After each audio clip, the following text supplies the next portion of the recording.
Tras el anuncio que realizara el presidente Alejandro Giammattei en el departamento de Petén, donde confirmó un estado de prevención por el alza en los casos de COVID-19, la Secretaría de Comunicación Social de la Presidencia indicó que esa medida será discutida en Consejo de Ministros la tarde de este martes. Entre las principales causas para decretar esa medida estaría la situación actual que atraviesa el país debido a la pandemia. La principal preocupación tanto del presidente Giammattei como su gabinete en este momento es el repunte de los casos de contagios por COVID-19. Esa es la principal preocupación que ocupa en este momento el gobierno de Guatemala. Y como lo mencionó el presidente hoy por la mañana en su intervención en un evento que tuvo en Petén en la entrega de tierras y certeza jurídica, se analizan las distintas recomendaciones que el Ministerio de Salud ha estado efectuando como ente rector y mañana habrá una reunión de gabinete a las 2 de la tarde y en esa reunión de gabinete se discutirán las recomendaciones y posibles alternativas dentro de las que se incluye, claro está, el estado de prevención. Será hasta mañana en reunión de gabinete que este tema será abordado y posteriormente podremos darles más detalles al respecto, tanto de esta medida como de otras acciones que se puedan tomar para hacer frente a la pandemia. Algo que quisiera compartirles es de que también se han reforzado y reactivado los operativos de la multisectorial, porque resulta que a pesar de que ya hay normativa vigente desde antes de Semana Santa en la que se marcan aforos de acuerdo al semáforo COVID, también se establece la hora de cierre de establecimientos abiertos al público. Estas medidas no se están respetando en su totalidad y ante el relajamiento de la población hemos visto que hay focos que elevan la posibilidad de contagios. Entonces, otra de las medidas ha sido fortalecer los mecanismos como la multisectorial y tomar acciones más contundentes. Al 11 de julio, el Ministerio de Salud Pública y Asistencia Social reporta que la situación del COVID-19 es la siguiente: 28.513 casos activos estimados, 319.157 casos acumulados registrados y 9.721 personas fallecidas. En el tema de la vacunación, la cartera de salud pública reporta los siguientes datos: personas vacunadas con primera dosis, 844.228, personas vacunadas con esquema completo, 188.082, y la cantidad de dosis administradas supera el 1.034.310 dosis. Y el presidente del Congreso de la República se pronunció sobre este estado de prevención que será analizado por el mandatario guatemalteco en Consejo de Ministros por la situación del COVID-19. Que las acciones que sean necesarias a favor de preservar la vida de los guatemaltecos hay que respetarlas, hay que seguirlas, porque al final lo importante es conservar la vida de los guatemaltecos. Y bueno, comencemos con el análisis entonces, estas medidas que se estarán tomando, que se van a consensuar en Consejo de Ministros para determinar entonces qué restricciones se pueden establecer en un estado de prevención y por supuesto también la viabilidad de este estado de excepción. Licenciado Clavería, ¿cómo ve usted esta medida que se podría estar entonces decretando en los próximos días?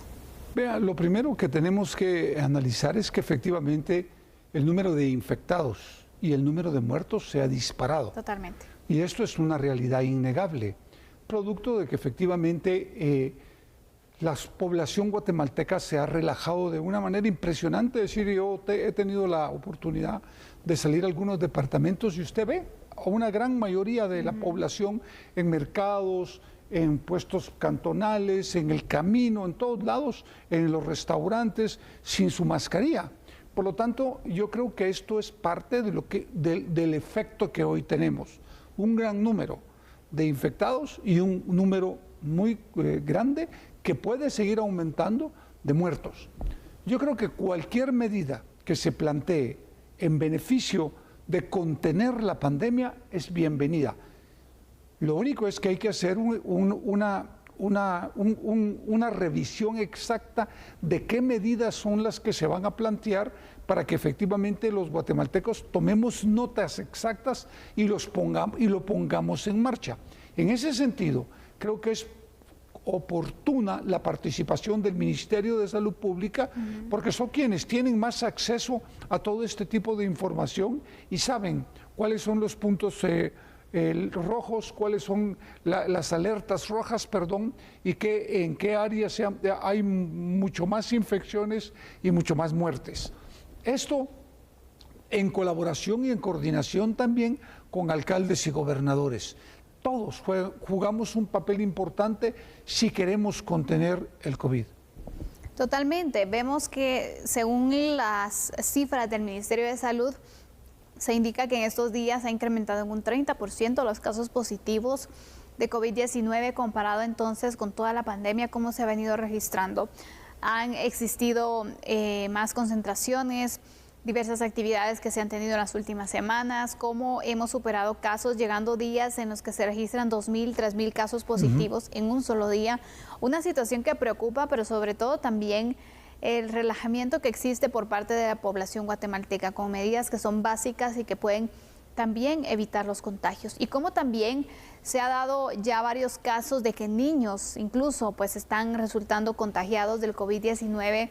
Muchos jóvenes que son entonces la mayor cantidad de personas que están llegando en este momento a los hospitales para ser atendidos, y los casos severos que también han incrementado la red hospitalaria, que cada vez se complica más porque ya no se dan abastos para poder atender entonces los casos que están llegando de forma urgente para ser atendidos. Son situaciones que llevan a pensar entonces qué medidas se pueden tomar. Cuando hablamos de un estado de prevención, lo primero que se viene a la población y lo primero entonces que se ha circulado de forma masiva en redes sociales es un cierre de país. Pero sabemos que un estado de prevención no únicamente significa eso, sino también otras acciones que se pueden implementar. ¿Qué medidas se podían establecer en este estado de excepción? Por ejemplo, los aforos, la prohibición para reuniones masivas, desde luego, la prohibición para fiestas, celebraciones religiosas, y todas estas cosas que de alguna manera han venido a incrementar el número de infectados y de muertos. Y el otro son los aforos en el transporte, los aforos en los restaurantes, los aforos en algunos lugares en donde la gente normalmente acude hoy y de forma masiva, que son los bares, y hay que ser muy cuidadosos porque efectivamente no vamos a poder contener a este paso la pandemia. A mí lo que me preocupa, Sandy, es que el número de infectados se disparó y el número de muertos de igual manera. Y no tenemos hoy un respaldo masivo de vacunación que de alguna manera pueda servir para controlar y contener este COVID-19. Más que los aportes y las ayudas y las donaciones que nos han venido de algunos países, especialmente Estados Unidos, con 1,5 millones de vacunas, pero que tampoco es suficiente. Entonces yo creo que esa segunda etapa tendrá que el gobierno central ver cómo hace para negociar con las farmacéuticas de manera inmediata las entregas oportunas de esas vacunas que nos puedan ayudar a salir de esta problemática que cada vez se complica más. Exactamente, y es que este es otro de los planes, ¿no? Que se puede ir avanzando también en la vacunación y que vayan de verdad reorganizando ese plan, porque ese plan de vacunación se ha modificado tantas veces que ya no existe claridad entonces para ver el Ministerio de Salud para ellos qué es una prioridad de servicio, porque entonces vemos cómo van alterando, van modificando las fases, agregan unos, y realmente es necesario que ellos puedan de verdad sentarse nuevamente, poder establecer entonces el orden en el que van a hacer las vacunaciones para ir entonces protegiendo también, porque un estado de prevención es cierto, no se va a dejar todo el año. Pero fíjese, Sandy, que de verdad es bien complicado porque, por ejemplo, se están planificando vacunar a los maestros para empezar con el proceso de clases en agosto. Exacto. Pero se deja por un lado policías, se deja por un lado bomberos, se deja por un lado ejército, que a la hora de una emergencia es la gente que sale a hacer el trabajo del día a día. Y en el caso de la policía... Y todo el sector justicia también, que no ha parado y que no puede parar, porque si no, imagínense, el hacinamiento también va incrementando. El sistema penitenciario, por ejemplo. Es decir, yo creo que hay que replantearlo, hay que revisar qué es lo más urgente para que efectivamente podamos ir con una planificación proyectada en un año, 6 meses, 8 meses, yo no sé, porque eso al final lo decide el Ministerio de Salud con los expertos, ver cómo hacemos para contener el COVID.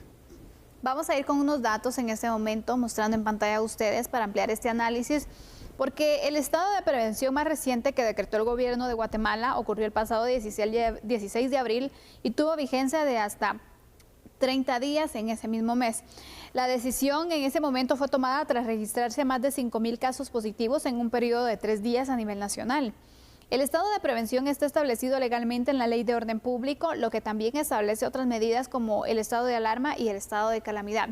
Y vamos a ir de una vez mostrando otros datos para seguir entonces con este análisis, porque sin duda alguna hay que tomar en consideración también que previamente el gobierno ha utilizado el estado de prevención como herramienta para establecer medidas que contengan la pandemia.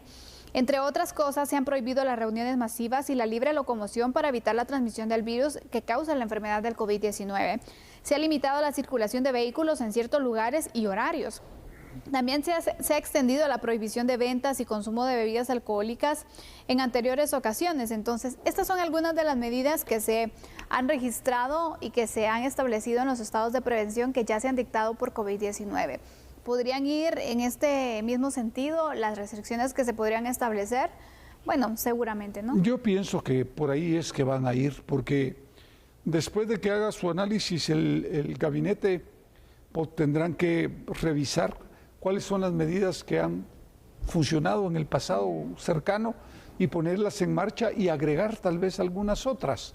Pero el objetivo debería de ser que efectivamente logremos hacer que la población entienda la importancia primero de cuidarnos, claro, todos, porque esto es muy personal, la responsabilidad es personal y para con la sociedad.